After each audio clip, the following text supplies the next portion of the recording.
Voy a dar cuenta. ¿Pero qué está diciendo? ¿Y eso? ¿Qué dice? Una cosa personal. Voy a dar cuenta, señores senadores, de las excusas y comunicaciones recibidas en la Secretaría. El señor Ministro de Salud está en este momento en la Cámara de Diputados por el proyecto de trasplante, de modo que no puede asistir. El abogado don Juan Pablo Hermosilla, que había sido invitado a exponer sobre cannabis, tampoco, por estar fuera de Santiago. No tomó en cuenta que otro está en Valparaíso. ¿Sí? Luego, las representantes de ACHET, de la Asociación Chilena para el Estudio del Dolor y Cuidados Paliativos, también se excusan argumentando que no pueden abandonar a sus pacientes. Y hay un correo de las farmacias independientes de Chile y una serie de asociaciones gremiales de químicos farmacéuticos, dueños de farmacias, pequeña y microindustria, convergencia de gremios, que expresan preocupación por indicaciones que los afectarían en el proyecto de medicamentos bioequivalentes genéricos e integración vertical, es el que se llama Fármacos 2, que está todavía en la Cámara. Entonces se le va a contestar que está todavía en la Cámara y la comisión decidirá cuando venga en tercer trámite si va a hacer también un programa de audiencia. Por último, si es que llega... Por último, el presidente del Colegio de Químicos Farmacéuticos adjunta un documento, estudios sobre el impacto de políticas de liberación de medicamentos de venta directa en el gasto de bolsillo. Se los distribuyo. El señor Huberman del Colegio de Químicos Farmacéuticos. Esa es toda la cuenta. Señores senadores, hoy día... La comisión, primero que nada, acordó dejar para hoy la votación del proyecto sobre el cambio de uso horario, más bien que cambio, la fijación de un uso horario para Chile. Y la señora Goich pidió en esa oportunidad que también se trajeran a colación y se consideraran argumentos médicos que en su oportunidad se dieron para fijar un horario diferente, especial en la región de Magallanes. Mira, Jacqueline, eso es votación general. Este es un proyecto de ley que fue presentado por la Academia de Ciencias y por Ramón Latorre, que son los especialistas más importantes en neurociencia, que es Premio Nacional de Ciencia, y por John Ewing, que trabajó con el Premio Nobel, que ganó, no sé... Claro, entonces, votémoslo en general y después... Bueno, votémoslo en general. Pues. ¿No? Y después vemos... Está bien, pero después cuando... O sea, ¿no? Entonces, lo aprobamos unánimemente. No. Pero... Que la tarde termine a las 5 de la... Pero vótalo en general y después lo votáis cuando sea en particular, que se discuta. Pero no importa, es bueno para... Bueno, pero ayude. Bueno, me abstengo. Ya. Detesto que termine el día a las 5 de la tarde, me deprimo. Bueno, pero se toma un...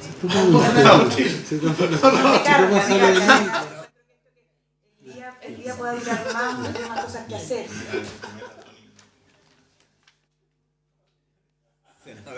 Con eso queda despachado el primer punto de la tarde. Ya, segundo. El segundo punto es continuar con el programa de audiencias en el uso medicinal del cannabis.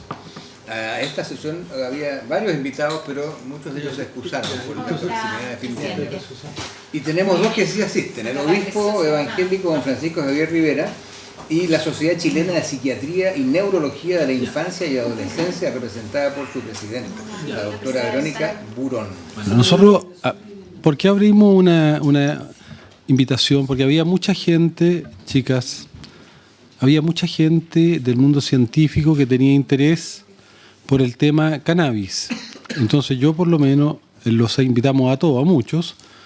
Lamentablemente no todos podían venir hoy día, pero vienen dos, uno representando al mundo evangélico y otro representando a la Sociedad Chilena de Psiquiatría Infantil. Entonces les propongo que los recibamos. Y no vamos a votar todavía este proyecto, sino hasta que hayamos escuchado a todos los que tienen interés. ¿Les parece? Pancho. La consulta respecto al proyecto de desfibriladores. ¿Cuándo se ve en sala? ¿Cuándo pasa a sala? Cuando el Ejecutivo nos traiga la indicación que quedó pendiente. ¿No ha llegado? Tenemos el informe listo, pero la... ¿Desfibriladores? ¿Está listo? Y le pusieron urgencia. Viene a gateando ustedes. de Santiago a Valparaíso y llega como... ¿Cuándo ingresa? Hoy día mismo. Así que lo queríamos poner en la tabla para mañana. Hay que ver con los comités. Déjame Está bien, averiguar pero más. tiene razón el Oye, senador se aprobó- Chaguán, porque se este aprobó es el un, miércoles y el jueves por la- este es un proyecto muy importante, entonces... Ya. Y a Leite Cáncer le puso.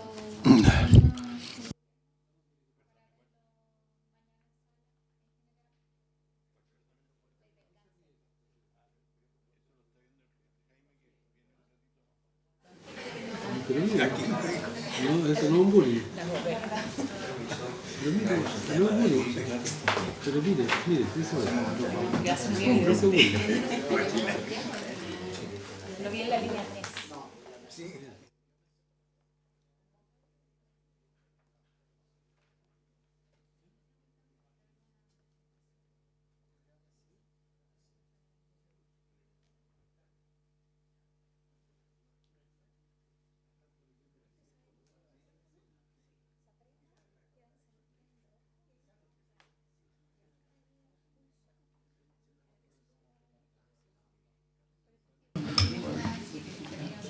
Bueno, le damos la bienvenida a nuestro decano y vamos a seguir un poco escuchando opiniones respecto a tema cannabis y estar invitado a la Sociedad Chilena de Psiquiatría de la Infancia. Sí, la doctora estuvo con nosotros la vez anterior. Y está invitado también la Iglesia Evangélica, no sé si a título de Iglesia Evangélica o cómo pidieron la reunión, ¿cómo? Como obispo. Ya. Entonces, digamos, ¿sí? No, simplemente quiero que felicitemos la reelección del senador por 4 años del decano de la Facultad de Medicina, que nos sigue dando quórum y que va a seguir. Fue elegido por 4 años más como candidato único, ¿no? Oye, a la de Corea del Norte. a mí me dicen que después de Aldo Valle va de rector. Va a tener que después de Aldo Valle iría de rector. Así que yo quiero que ahí venga, si llega a ser rector, que siga viviendo la comisión. Nada, sería ya... Rabín, ¿cómo estás? Entonces le damos la palabra, empecemos por las mujeres, aunque sea postergar a Dios por un rato. Empecemos por las mujeres, le damos la palabra a la doctora sobre el tema. ¿Sí? ¿Se tiene que cambiar de lugar o no?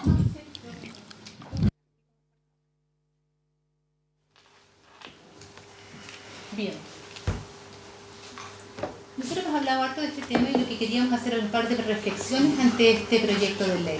En primer lugar, como tanto se dice siempre que nosotros estamos un poco vendidos, quería aclarar que yo no tengo ningún conflicto de interés. Tengo 35 años de profesión, abocada a los pacientes, y no he tenido ninguna relación con la industria farmacéutica. A forma bien simple quiero explicar un poco qué es la epilepsia, pero no en términos médicos, sino que tener claro que la epilepsia es una condición crónica, pero es un síntoma de diferentes patologías. Hay muchas causas que pueden producir epilepsia, por lo tanto pueden haber muchos tipos de tratamientos también. Es decir, la epilepsia es una predisposición a presentar crisis epilépticas y estas pueden ser convulsivas o no convulsivas, es decir, son crisis recurrentes. Hay cercano a 200.000 pacientes con epilepsia en Chile, ¿no es cierto? Y un 70% de las epilepsias funcionan bien con el primer tratamiento. Pero hay un 30% que se dice que son refractarias. Pero tenemos que tener cuidado. La definición de refractaria es que al menos no responden a 2 fármacos bien utilizados a buenas dosis. Pero en este grupo, si nosotros hacemos otro tipo de tratamiento, ya sea con medicamentos más nuevos, ya sea con dietas, ya sea con cirugía, hay un grupo que logramos un buen control de crisis. Hay diferentes tipos, como decía. Hay ciertos pacientes que, por ejemplo, que si tuvieron un TEC previo, tienen una lesión, pueden evolucionar a la epilepsia refractaria, pero al hacer la cirugía puede que la tengamos libre de crisis. Otros tenemos tremendos síndromes malformativos que tienen epilepsias que son de muy difícil manejo.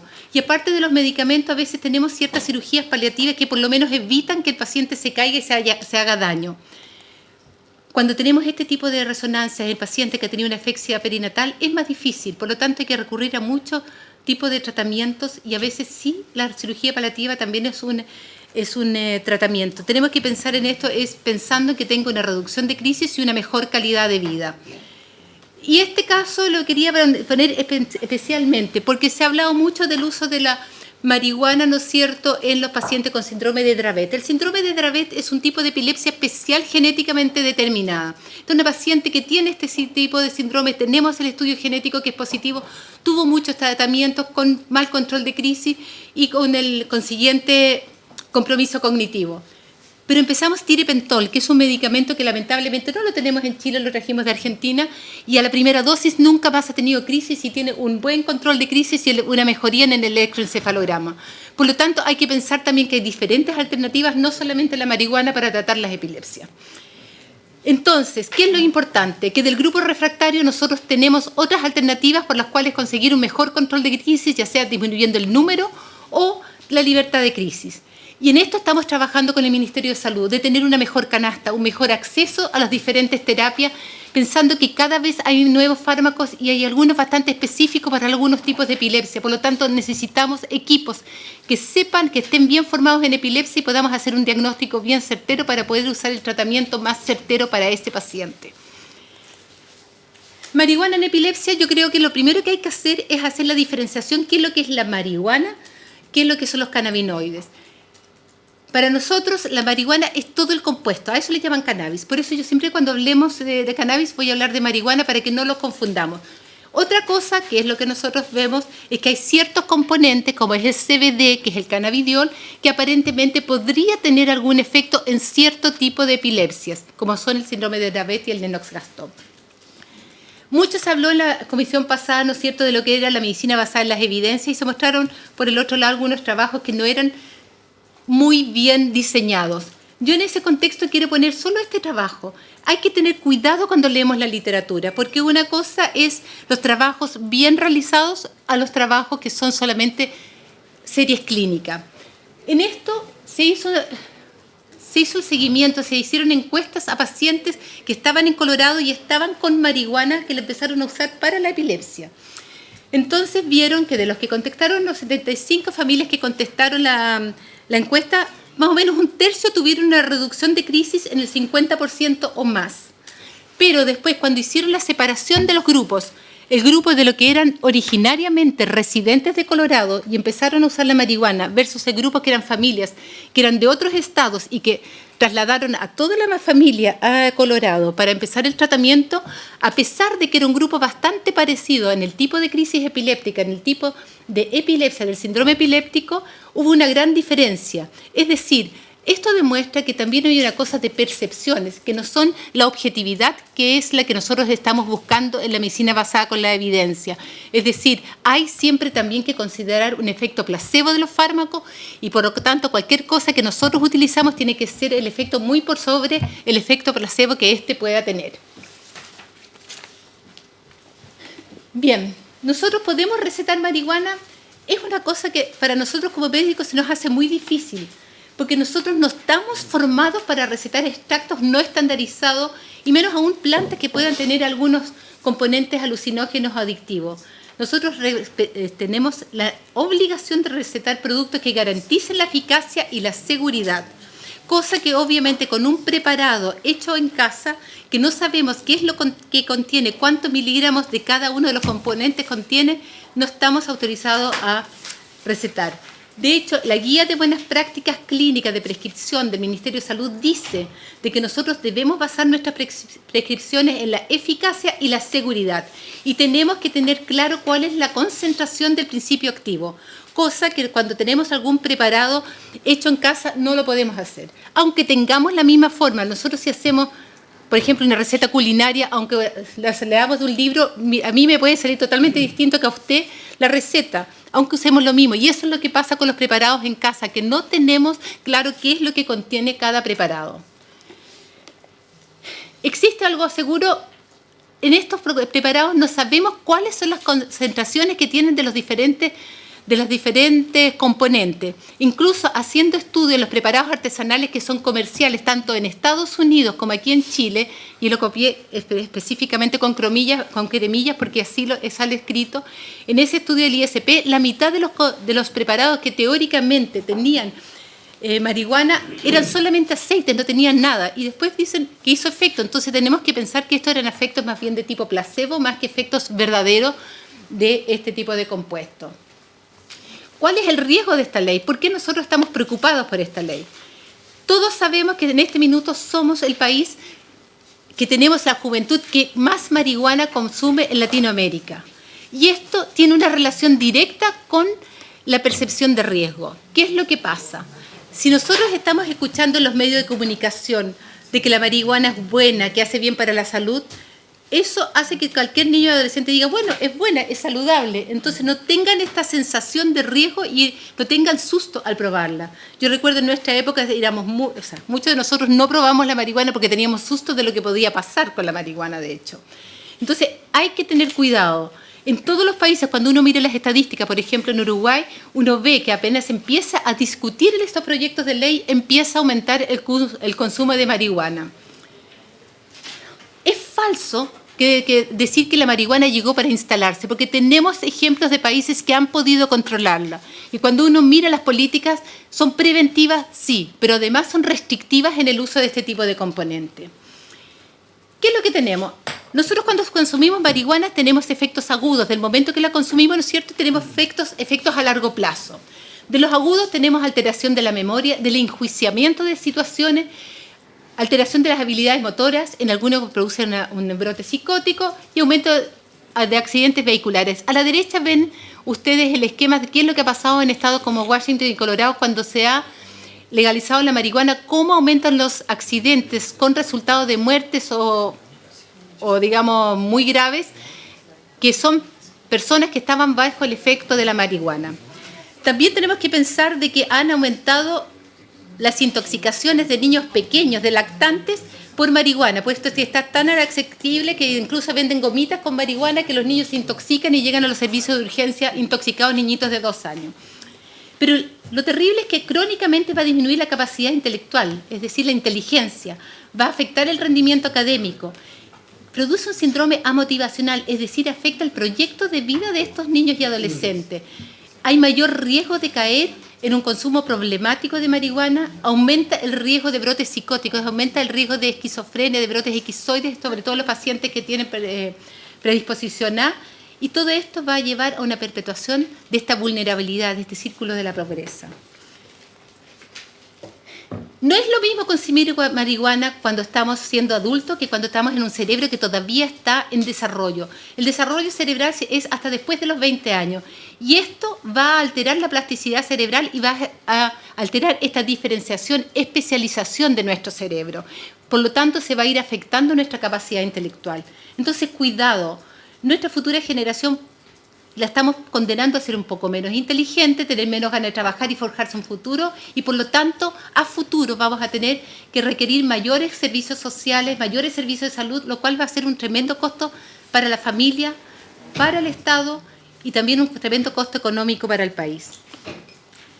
Muy corto quiero decir que esto es realidad hoy en día, de que los pacientes que están en tratamiento por adicciones, la gran mayoría es de marihuana. Pueden decir, bueno, pero la marihuana no es tan terrible. Pero el problema es que está comprobado esto de las drogas secuenciales.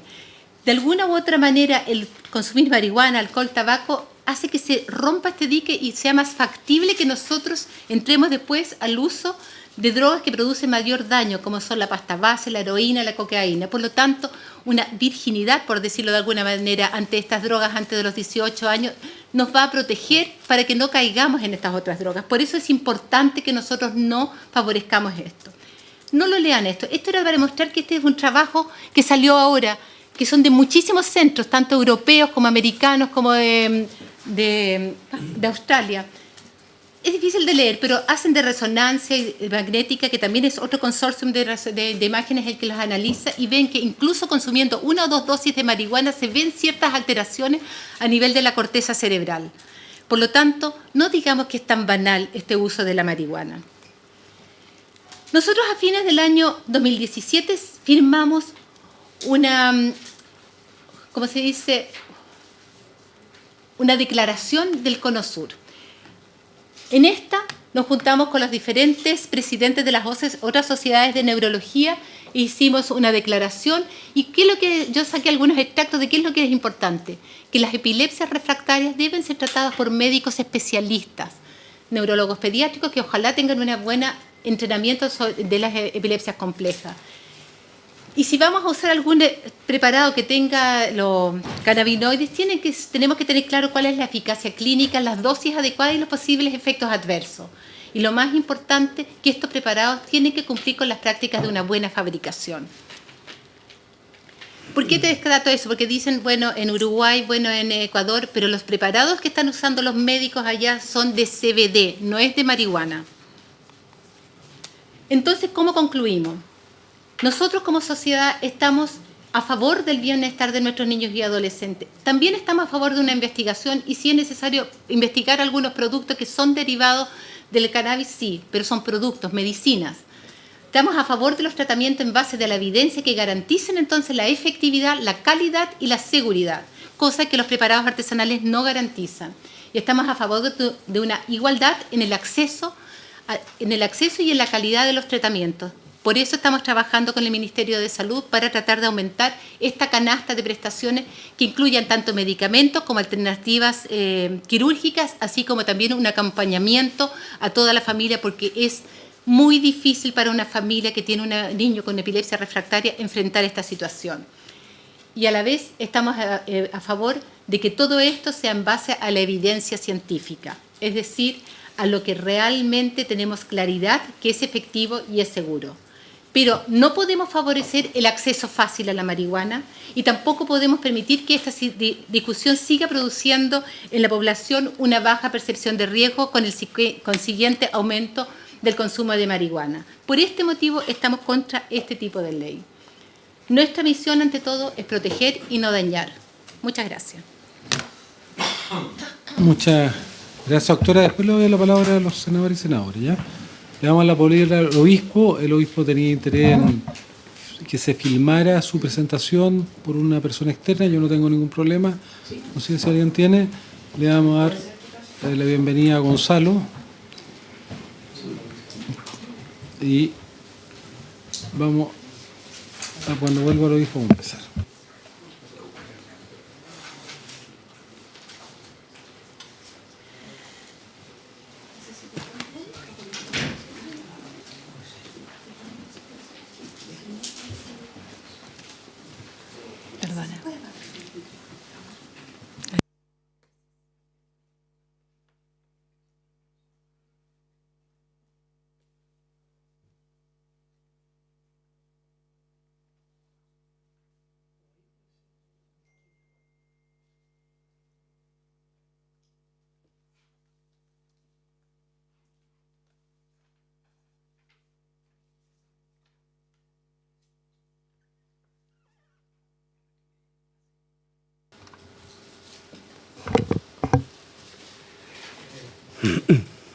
Sí.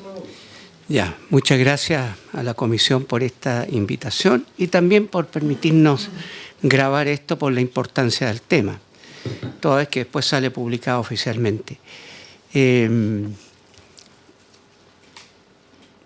Ahí están las actividades que hemos realizado por años, por lo menos licenciado en teología, magíster en estudios teológicos en Estados Unidos, con experiencia en 40 años de pastorado, más de 40, tratando con el alma humana. Nuestra mirada en esta ocasión, y lo que queríamos aportar con ustedes, es una mirada sociopastoral. La ciencia se la dejamos a los neurólogos, a los médicos, tenemos algunas acotaciones en relación a eso, pero básicamente es una reflexión desde lo empírico, desde la práctica, de haber tratado con muchas personas y con muchas familias durante todos estos años, tanto con sus éxitos, sus fracasos, sus luchas, angustias y también las alegrías de personas y familias. Una mirada entonces que no es desde la teoría, sino que desde la realidad y de la experiencia práctica.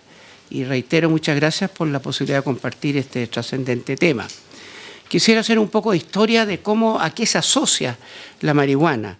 La marihuana inició su masificación hace 50 años, a partir de la década del 60, comenzando, uno de los focos importantes fue en San Francisco, California, toda la cultura underground americana que invadió incluso Europa y se invadió por todo el occidente. Ya en julio de 1967 hay un hecho icónico: 3.000 personas hacen una fumada masiva en Hyde Park de Londres. Al año siguiente, al 68, se contaban en los Estados Unidos unos 15 millones de fumadores de marihuana.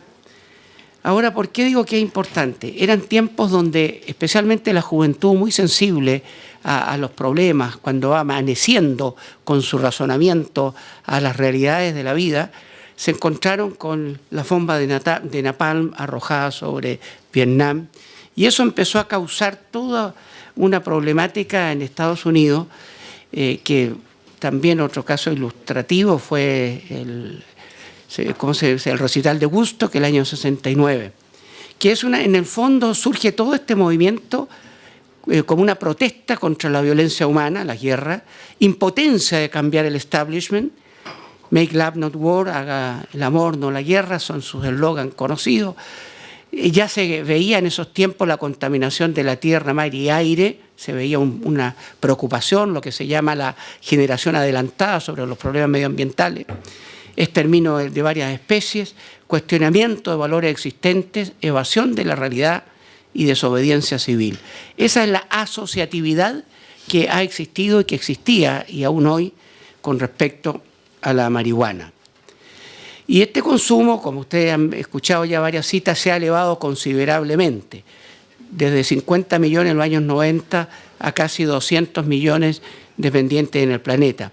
Según las Naciones Unidas, el consumo está subiendo en todo el mundo y en la última década aumentó en un 16%. Ahora bien, esto ha traído lo que hoy día nos ocupa, que es el uso medicinal de la cannabis. No es un tema nuevo para este Congreso, está el boletín 6686 de hace unos 10 años, donde se trató sobre la misma materia.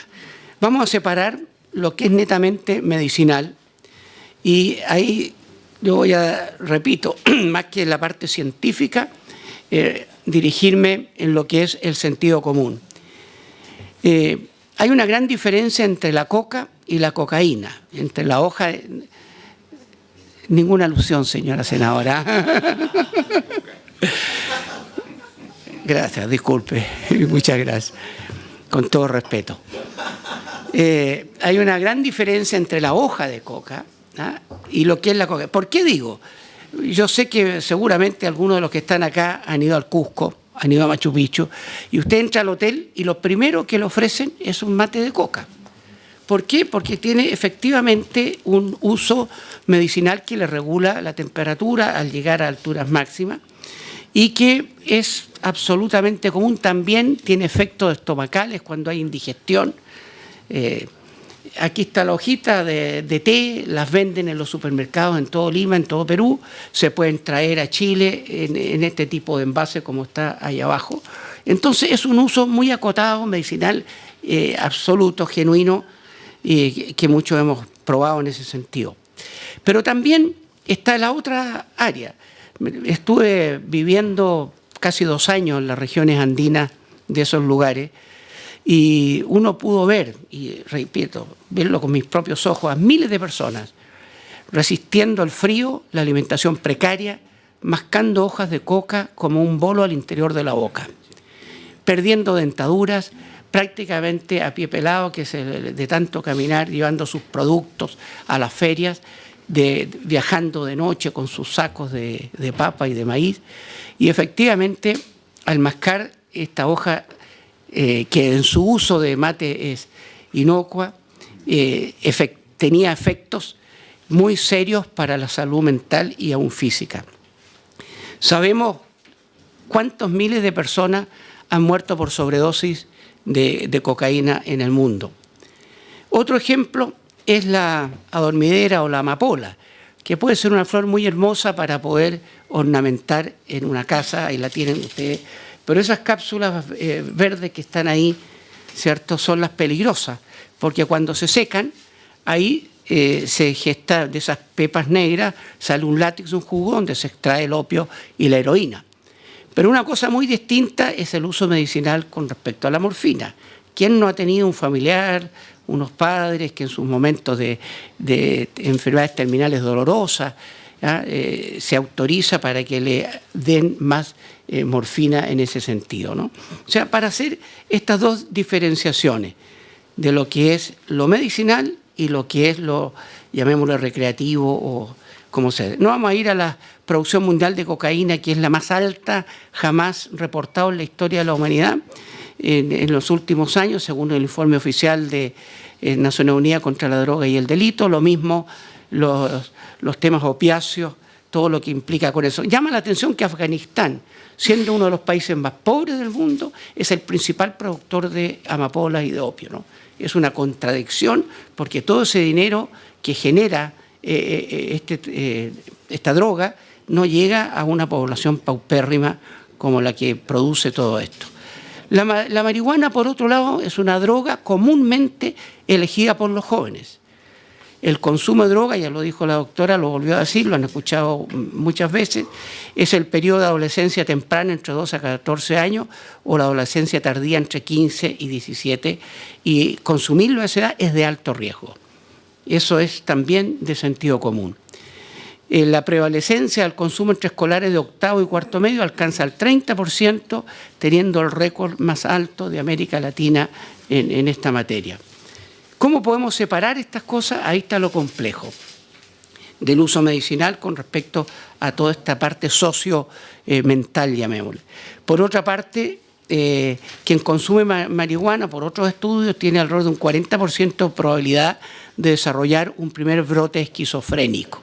Y quiero decirle, estimados senadoras y senadores y personas que están acá, y aún quien nos escucha posteriormente, que hemos tenido mucha experiencia en dos detonantes que son, yo creo, de los dramas más grandes que puede tener una familia, cuando se encuentra con la drogadicción o la adicción y, por otro lado, con algún tipo de perturbación mental. Esta patología dual es explosiva en dolor, en angustia, en quebranto. Y creo yo, esa es mi impresión a través de todos estos años, de considerar que es un fracaso de la ciencia médica para sanar enfermedades mentales. Hoy día, dentro de todos los progresos de la ciencia, es, a mi entender, de lo más atrasado, y por experiencia que estamos viendo cotidianamente para poder resolver esto. Y si le agregamos a esto, como muchas veces ocurre, la droga, sea marihuana, sea alcohol, etcétera, pero básicamente la marihuana, entonces es un detonante social que traerá funestas y tristes consecuencias.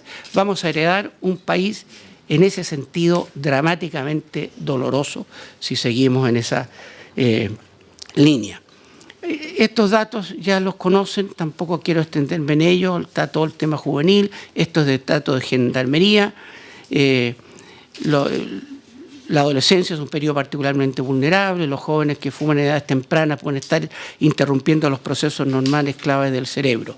Les dejo más bien como una, para estudio, no voy a detenerme en eso, pero un estudio que hizo el doctor y PhD, don Ismael Mena González, que en paz descansa, muy conocido en medicina nuclear en la Clínica Las Condes y también profesor emérito en la UCLA, doctor honoris causa en Francia, sobre el tema en el cerebro. También salió profusamente en muchas revistas científicas internacionales y también en nuestra patria, que hizo un estudio con respecto al cerebro y el efecto con nombres y apellidos. Aquí se les borró estas láminas, los nombres y apellidos de las personas. Son casos concretos de estudiantes escolares, la edad crítica, donde se le hace estos neurospec de alta tecnología, y la parte gris es lo normal cuando hay buena irrigación al cerebro.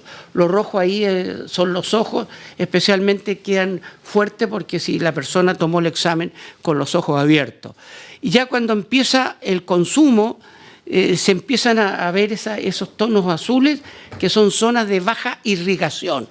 Y no todos sabemos la importancia de irrigar el cerebro, todas las enfermedades que vienen, los aneurismas, en fin, por falta de irrigación al cerebro, los desmayos partiendo por el sentido común. Y finalmente, ya con forma muy dramática este compromiso significativo por menor irrigación cerebral multifocal que compromete las regiones temporales, las funciones cognitivas y frontales, que son las funciones ejecutivas en este consumidor de marihuana. Este, reitero, es un estudio hecho acá en nuestra patria. En todos los alumnos consumidores de marihuana se observaron significativas alteraciones de la perfusión cerebral en los estudios estos de NeuroSpect.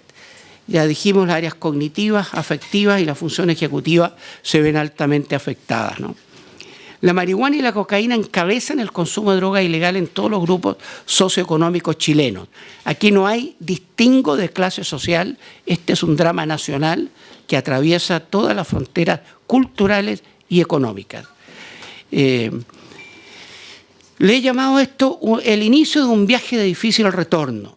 Y les puedo decir que en todos estos años que nos toca confesiones, a veces ni los padres saben que los hijos están en drogadicción. Y uno, al entrar pastoralmente, le pregunta, ¿y cómo comenzaste?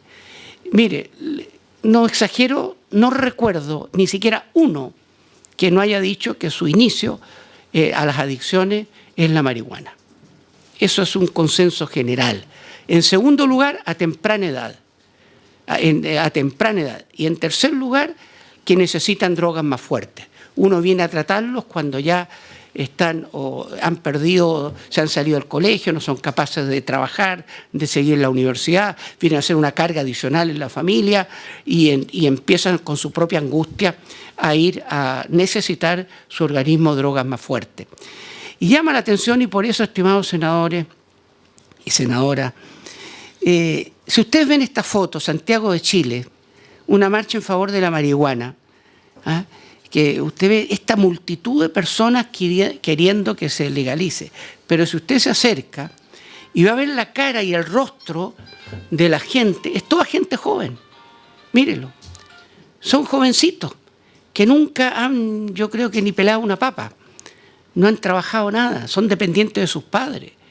Son niños en formación, jóvenes, que no saben lo que es la vida, que están despertando a una humanidad compleja, con inequidad social, con una problemática mundial, global, dramática, que si no hay una buena solidez de orientación, viene esta evasión y volvemos a asociar la marihuana a cómo se ha asociado desde los inicios. Ven ustedes aquí estos jovencitos tomados, estos están en internet, no son fotos que yo seleccioné, al contrario, hay muchas más porque esto ocurre en toda Latinoamérica.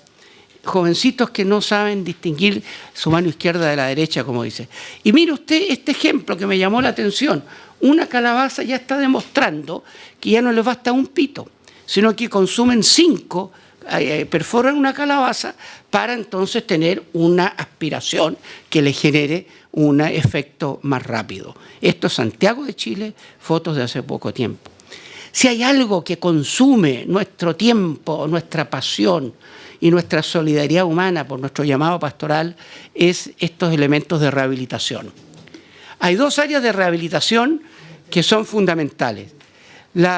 Hay un movimiento que se llama Clamor en el Barrio, que el drogadicto sí cambia con el poder de Dios. Y lo comento porque tiene implicancias internacionales. En Manhattan, hace 50 años atrás, 40, 50 años, era una de las zonas más peligrosas del mundo. Y ahí estaban las pandillas. Y vino el pastor David Wilkerson a predicar y se convirtió el principal de las pandillas, el famoso Nicky Cruz. Libros que han sido bestsellers en el mundo, que salió de una droga fuerte de pandilleros, de asesinatos, de tener toda una sociedad. Y comenzaron hoy día este movimiento de rehabilitación basado en pura teoterapia. Ahí ustedes no van a encontrar un psicólogo, un psiquiatra, no van a encontrar un fármaco, nada. Solo la fe en Dios y la conciencia de ir trabajando para restaurar la vida, ¿no? Y gracias a Dios han llegado en Chile, partió ahí hoy día, hasta el día de hoy existe en Times Square una iglesia grande, interdenominacional, que fue la gestora de toda esta realidad, ¿no? Ahora, quiero decirles para ir acotando, vimos que droga más perturbación mental es un choque. Hay otro elemento que también es tremendo, es droga más delito más cárcel. 3 elementos muy complejos de erradicar de la sociedad en la rehabilitación y en la reinserción social. También, como cristianos y como iglesia, tenemos una labor reconocida en las cárceles. De la misma manera, y pueden ver ustedes aquí datos también de Gendarmería, el 26% de los reclusos declara haber cometido el primer delito bajo la influencia de alguna droga y el 90% ha consumido droga alguna vez y la marihuana es declarada con un casi 80% como la droga que alguna vez se consumió, ¿no? Entonces hay una asociatividad y nuevamente le llamamos libertad tras las rejas, esa gente que usted ve allí, sin futuro, sin esperanza, homicidas, ladrones, violadores, lo peor de la sociedad, la escoria, que por algo están ahí tras las rejas, logran ser rehabilitados de la misma manera, por la fe, que es la certeza de lo que se espera.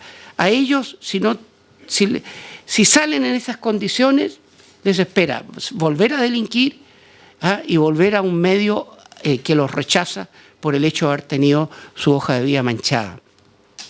Ahí entonces nuevamente se lleva una labor profunda como Iglesia Cristiana Evangélica en estos lugares.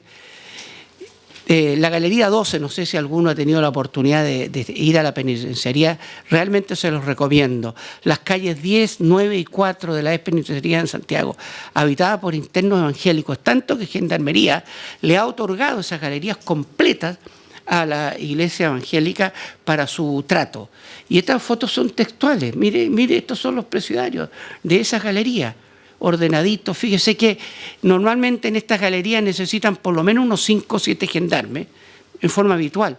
Acá colocan uno solo para que haya algún contacto con lo de afuera. No necesitan gendarmes por el tema de la rehabilitación.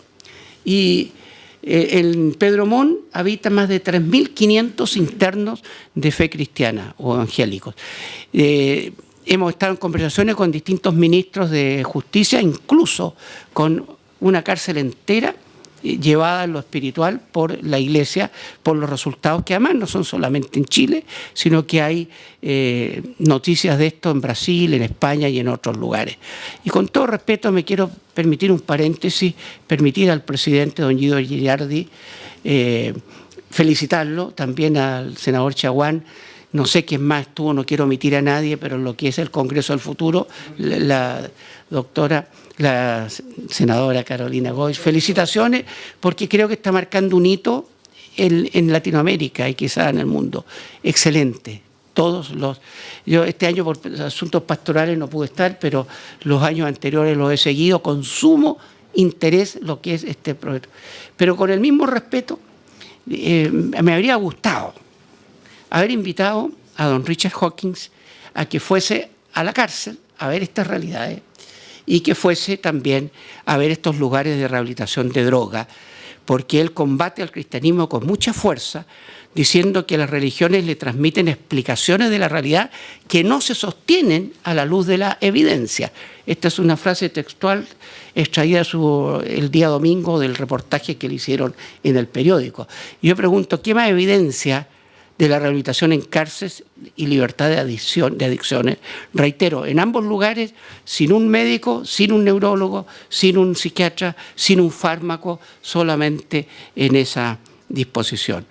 Hay una encuesta que no se hace, nunca la he escuchado, pero se las doy desde el aspecto empírico. No he sabido nunca de alguna familia que haya padecido el drama de la adicción que esté de acuerdo con el autocultivo de la marihuana. Si ustedes tienen alguna, van a romper el récord. Hasta ahora no conozco a nadie que ha sufrido este drama de tener un miembro familiar, directo o indirecto, en el entorno familiar, adicto a la marihuana y a las drogas, que pueda estar de acuerdo en una ley de esta naturaleza. Y este drama es acrecentado en la multitud de hogares liderados por una mujer sola. Llegan señoras llorando a nuestras reuniones, a nuestros servicios, y confidencian el maltrato que le hacen los hijos o nietos o hermanos drogadictos en su vida personal. Aumenta el consumo de marihuana o droga, aumenta el drama. Y es por esta razón, entonces, resumiendo, creemos que este proyecto de ley, si se llegara a aprobar debe acotarse al uso medicinal de productos derivados de cannabis, pero con mucha rigurosidad, que no sea una ley hipócrita como otras que se han... Yo recuerdo, me tocó exponer entre esta misma comisión, cuando se veía el APC, el Acuerdo de Vida en Pareja, que decían, esta ley es para evitar el matrimonio homosexual. Entonces esto va a resolver el problema definitivo en Chile, y yo les dije algo, y lo repito hoy día, que no pase con esta ley, que sea como el ripio que se coloca en las carreteras antes de poner el asfalto o el pavimento. No puede usted poner el pavimento si no hace un estabilizado ripio. Que estas leyes no sean el estabilizado y el ripio para que posteriormente entonces se pavimente y tengamos las funestas consecuencias. Y por cierto, como tal lo dice el articulado, en ningún caso administrado mediante confusión. Segundo aspecto, evitar a toda costa dejar en las manos de nuestros niños, adolescentes y jóvenes en este proyecto de ley, si es que se aprobare, alguna puerta abierta al consumo recreativo y por lo tanto un categórico, enfático, axiomático no al autocultivo. Muchas gracias.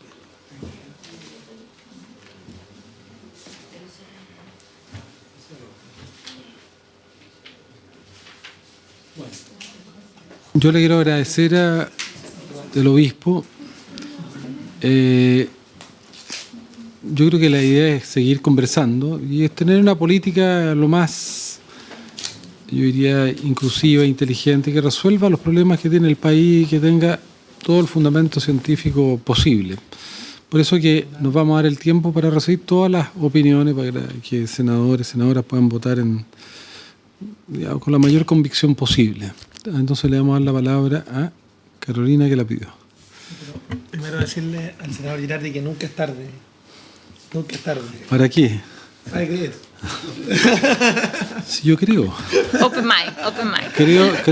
Creo distinto a usted nomás. No, agradecer ambas presentaciones y también, Presidenta, la posibilidad de preguntar, porque yo creo que en la sesión anterior nos quedamos todos con las ganas de haber hecho un poquito más de diálogo, de plantear nuestra postura, pero había una cantidad importante de invitados, porque yo creo que es bueno en este tema que además genera pasiones, y eso nos ha sucedido en más de un proyecto que hemos tramitado, y en particular además en esta comisión, es bueno ir centrando el debate respecto del texto que nosotros estamos llamados a votar.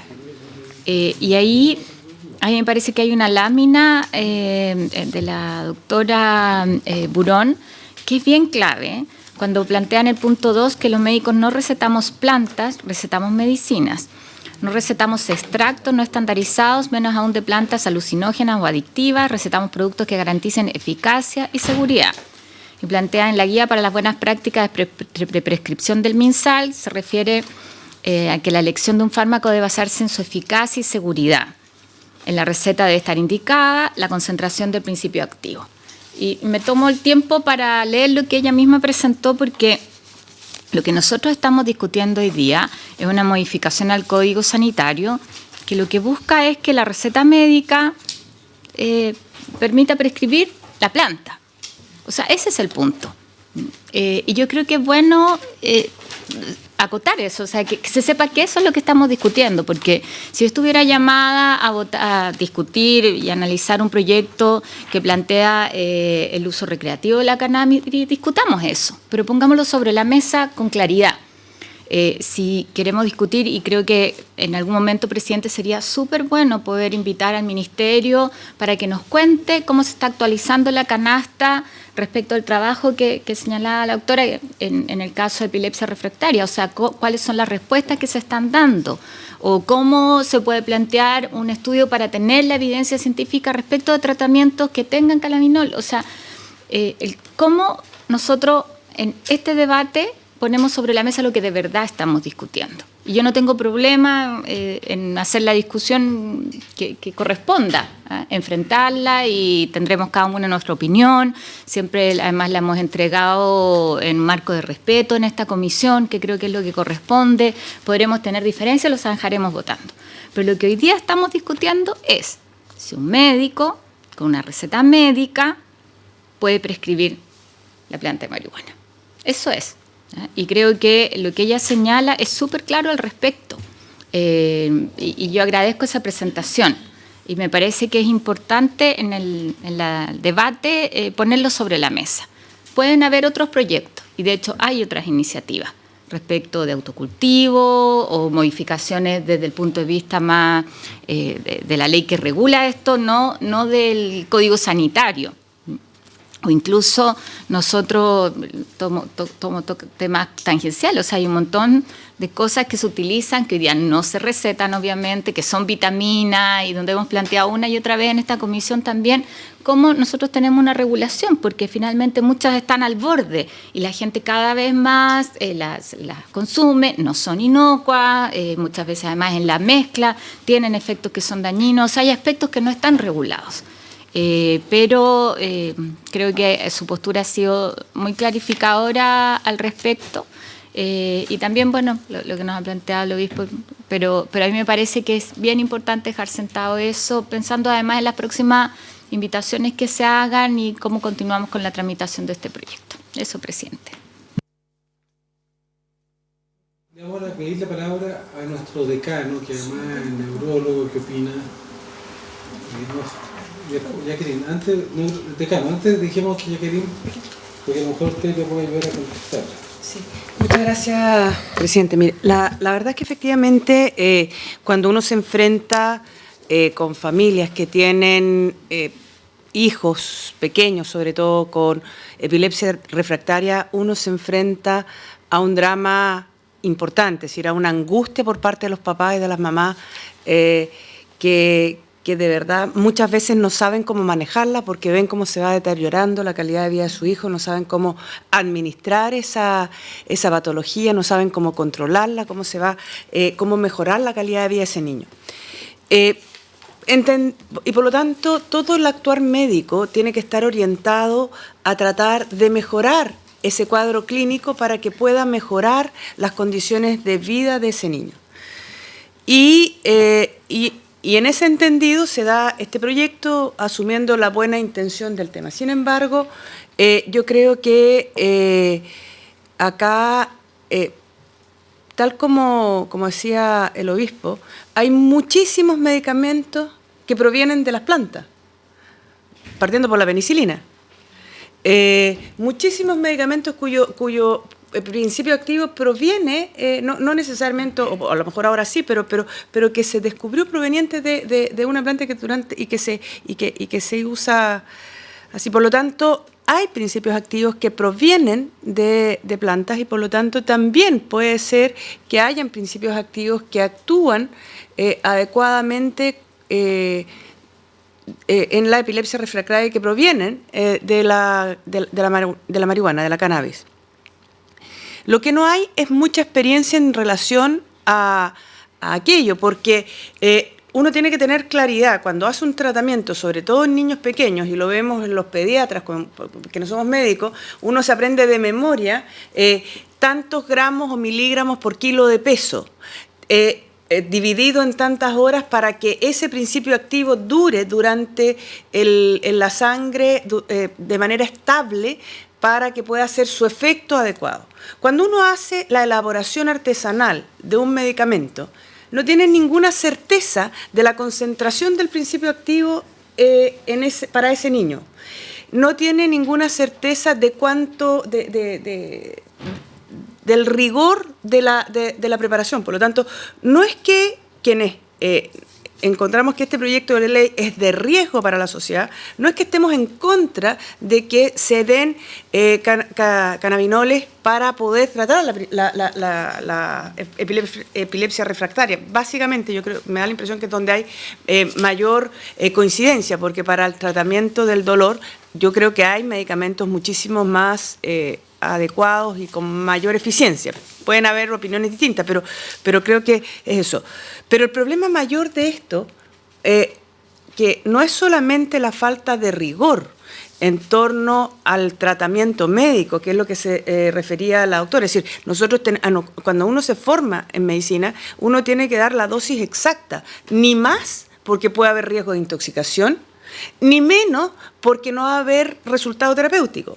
Y por lo tanto tiene que ser la dosis exacta y uno tiene que tener claridad de cuánto es lo que tiene esa dosis. Y por eso es que es tan importante la bioequivalencia en los medicamentos, porque te asegura que el principio activo tiene efectivamente la capacidad de actuar adecuadamente y está en la concentración adecuada y por lo tanto va a producir el efecto terapéutico buscado. Más allá de eso, de la falta de rigor de la preparación de esto, que puede ser la sociedad médica de neurología o la que corresponda, podrán decir, en este caso, bueno, se le tratará de dar, pero algo que esté fabricado adecuadamente, no con un aceite de manera casera, porque de verdad que eso, la capacidad de tener la concentración adecuada, de poder comparar si eso efectivamente produce los resultados adecuados en otros niños que pueden tener también cuadros médicos similares, se pierde. Ahora, más allá de eso, yo creo que produce un efecto que hemos visto en estos últimos años. Los niños, si yo autorizo a que mi mamá o mi papá tenga unas plantas de marihuana al lado de las matitas de menta o en la huerta, y además todo el mundo dice que es terapéutica, bueno, los niños entienden que mejora, que es terapéutica, que no hace daño. Y esa es la razón por la cual el consumo de marihuana en nuestros escolares ha subido exponencialmente en los últimos años. Y la marihuana en los cerebros en crecimiento está absoluta y completamente demostrado que hace daño. Si nosotros le quitamos el riesgo social a la marihuana, los niños piensan que la marihuana es buena. Todo lo que ha costado bajar el consumo de tabaco, sobre todo en los jóvenes, yo me acuerdo que antes la gente fumaba adentro de los aviones, fumaba en los cines, fumaba adentro de los buses, una falta de respeto increíble, pero el consumo de tabaco partía en los menores desde muy pequeños. ¿Por qué? Porque veían que no hacía daño, porque pensaban que era normal. Entonces, hoy día, si la sociedad dice, ¿saben qué? La marihuana es terapéutica y por lo tanto la vamos a plantar y yo y es terapéutica, bueno, los niños entienden que no hace daño y sí hace daño, sobre todo a los adolescentes. Los adultos podrán hacer lo que quieran. La única preocupación es que los adultos manejan. Y por esa es la razón por la cual la incidencia de accidentes en auto por el consumo de droga aumenta enormemente. Entonces, pero por último, eso tiene que haber un sentido de responsabilidad de los adultos. En los niños no existe eso. Ellos se dejan llevar por esto y les produce, está demostrado, daño en su cerebro en crecimiento. Eso no es un alaraquismo, no es una opinión, es un hecho demostrado con exámenes, demostrado y avalado por todas las sociedades científicas y por lo tanto es un hecho que no se puede ver hacia atrás. Entiendo que hay situaciones dramáticas de niños que están en una situación de un cuadro clínico que no ha podido ser controlado y me alegro que el Ministerio está tomando esto en sus manos para poder avanzar en darle las alternativas terapéuticas para que puedan salir adelante, porque evidentemente si yo no tengo un tratamiento voy a recurrir a cualquier cosa. Pero creo que avanzar en esto solo va a mantener el altísimo consumo de marihuana en niños y eso, como alguien decía anteriormente, va a traer como consecuencia que todos esos niños van a disminuir su capacidad intelectual, van a disminuir su capacidad de concentración de manera irreversible, van a disminuir su memoria a corto plazo. Son niños que no van a poder desarrollar su potencial para el cual con el cual habían nacido, producto de una decisión que los hizo tomar decisiones, valga la redundancia, porque pensaron porque las señales que dimos eran las erróneas, porque les dijimos que no hacía daño y sí hace daño. Entonces, yo creo que acá efectivamente hay dos cosas. Uno, que es el tema de los niños que tienen problemas y patologías que son difíciles de controlar, de lo cual el Ministerio y la sociedad tienen que hacerse cargo porque hay que darle una oportunidad de tener un adecuado tratamiento, pero otra distinta son las señales que se entregan a todo el resto de los jóvenes y que permiten que tengamos hoy día las cifras de consumo de marihuana que son las más altas, yo no sé si solo de América Latina, yo creo que probablemente de muchos otros países.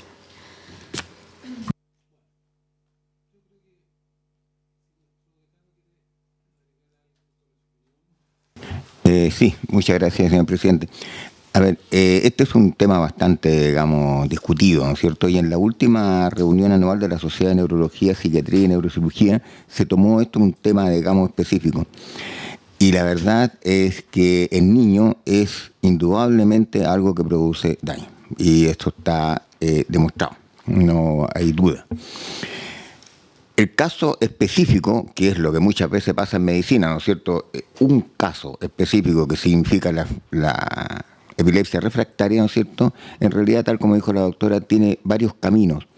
A lo mejor uno de ellos, y a lo mejor es más fácil, es poder importar aquella droga que sí tiene un efecto a lo mejor mayor que la marihuana, ¿no es cierto? Y que pueda significar. Pero esa epilepsia refractaria tiene incluso, digamos, tratamiento neuroquirúrgico, donde obviamente, ¿no es cierto?, es complejo, tiene que ir a un centro que realmente tenga la experticia correspondiente, ¿no es cierto?, de realizar, ¿no es cierto?, porque eso va desde una pequeña resección, ¿no es cierto?, del uncu hasta una hemiferectomía, digamos, que es lo que se utiliza, digamos, muchas veces en estos tratamientos. Ahora, en el adulto, yo creo que sigue existiendo esa duda porque yo pienso que falta todavía investigación, porque resulta que la marihuana son muchas las moléculas y las moléculas son distintas. Y al ser distintas, pueden que hayan algunas, ¿no es cierto?, que sin provocar daño, me refiero al adulto, que sin provocar daño realmente, ¿no es cierto?, tengan algún efecto analgésico. Y yo creo que eso sí es una cosa que se debería investigar, ¿no es cierto?, antes de dar una opinión definitiva. Pero sí yo creo que eso queda, digamos, para la investigación. Lo otro está claro, ¿no es cierto?, y categórico, y está demostrado en todos los trabajos que se han hecho, o por lo menos que se han presentado con evidencia hasta este momento. Yo creo que nosotros deberíamos, y eso me comprometo, ¿no es cierto?, a presentarle, señor presidente, de aquí a marzo, a la vuelta, ¿no es cierto?, una postura, digamos, de nuestra facultad, tomando los aspectos farmacológicos y de investigación, ¿no es cierto?, específica sobre estas otras moléculas que podrían tener algún efecto sobre específicamente el dolor, que es el otro elemento, digamos, que se discute. Bueno, gracias. Yo creo que vamos a seguir en marzo la discusión de esto, así que yo les agradezco que hayan venido y vamos a levantar la sesión. ¿Querías decir algo, Rabín? Una cosa muy corta. Yo creo que yo entiendo, digamos, la posición que puedan tener algunas personas, yo también estoy en esa, de estar en contra de las drogas. Lo que estamos viendo, el proyecto, no es las drogas en general. Lo que estamos viendo es el proyecto que modifica el Código Sanitario para incorporar, ¿no es cierto?, a un tratamiento que va a ser prescrito por un médico. El médico sabrá si lo receta o no lo receta. Sabrá si el medicamento que va a recetar cuenta con todo o tiene la confianza del facultativo que lo está recetando. Entonces yo creo que estar así analizando si la droga... Todos sabemos que la droga es dañina. Entonces redundar en eso, yo creo que hay que meternos en lo que dice el proyecto. Como lo va en marzo, la facultad va a dar su opinión.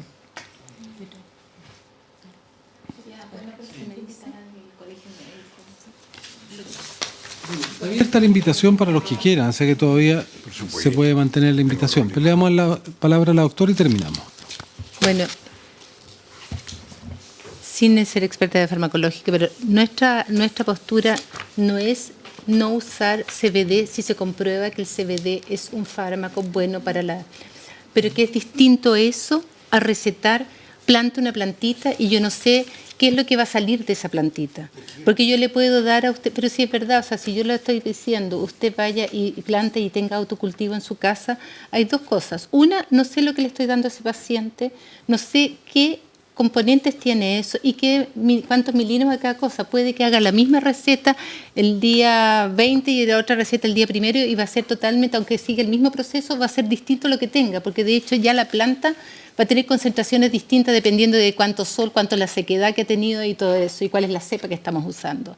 Entonces, a eso es lo que nosotros vamos de que no podemos dar eso. Sí estamos a favor, si algún paciente a lo mejor debiésemos probar, porque ya hemos visto todas las otras alternativas, usar CBD, traigámosle un componente con CBD y démoselo. y probemos y hagamos un estudio bien con seguimiento si les sirve o no les sirve. Pero otra cosa es poder plantar una planta en la casa donde van a tener acceso muchas personas y no sabemos lo que le damos. Esa es la diferencia, vemos nomás. Yo creo que este debate va para mucho, hay temas de costo involucrados también de acceso, pero no lo resolvamos hoy día, sigamos, es una discusión apasionante. ¿Le parece? Sí, quería decir. Yo quiero aprovechando que está en el ministerio. Estoy preocupado, presidente, y le digo a los digamos, funcionarios del Ministerio de Salud. Primero por la continua paralización que hay en la construcción del Hospital de Ancud. Yo creo que tiene que tomar medidas el Ministerio, porque no es posible que una tremenda empresa como Besalco, con una tremenda inversión que se está haciendo en la construcción del Hospital de Ancud, ya tengamos paralizaciones o huelgas de los trabajadores 2 o 3 veces por mes. Y esto va a seguir retrasando la construcción. Y desgraciadamente la construcción de infraestructura sanitaria en la provincia de Chiloé ha sufrido de estos defectos. Han quebrado empresas o han dejado abandonado obras. Tenemos el hospital de Keilen, tenemos, qué sé yo, CESFAM en Puqueldón, el de Dalcagüe felizmente se reiniciaron las obras, y hay otro por ahí, en Guaranchonchi también, pero me llama la atención lo que pasa en el Hospital de Ancud, y sobre todo con una empresa tan grande y famosa como Besalco. Como comisión que nos entreguen una información formal de qué pasa, no solo con ese hospital, sino Félix Bulnes, otros hospitales que también están con problemas de las concesionarias, que nos entreguen para la primera semana de marzo esa información. Sí, para saber quién está, Gonzalo, saber cuáles son los problemas, en qué están. Doctora Corsi. Nosotros podemos dar hoy día mismo el informe que hay actualmente. Incluso hicimos una petición especial sobre el Hospital de Ancud. Y ahí hay unos problemas con... Enrique, pero lo que yo te sugiero es que se lo mande al secretario hoy día, lo que tengan, y que se lo distribuyan a los senadores para que puedan al mismo tiempo colaborar a la solución del problema si es que los hay, o si pueden tener algún camino de solución. Ya, se levanta la sesión.